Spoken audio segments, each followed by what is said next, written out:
They're not trying to hide their agenda. They're not trying to pretend they're moderate. They are enacting radical leftist policies.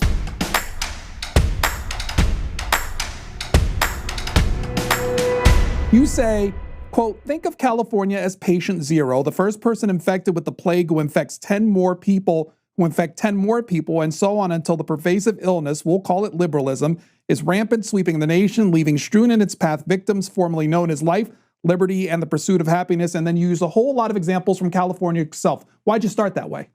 Well, California is my adopted home state. I was born and raised in the Midwest in Ohio, and I moved to San Diego, California 6 years ago.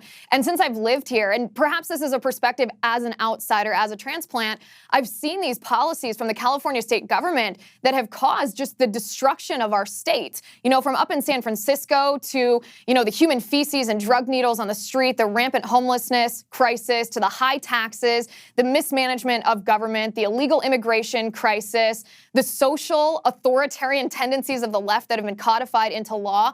If you look at California, and as I say in my book, you press the mute button on the rhetoric of the Democrats, you can see what their actual agenda is, because actions speak louder than words, as they always say, and the actions of the left in California are very clear. They're not trying to hide their agenda. They're not trying to pretend they're moderate. They are enacting radical leftist policies, whether it's gun control or punishing nurses for misgendering patients, threatening to throw waitresses in jail for offering customers plastic straws before they ask. These absolutely insane, absurd, anti-liberty policies are happening in California.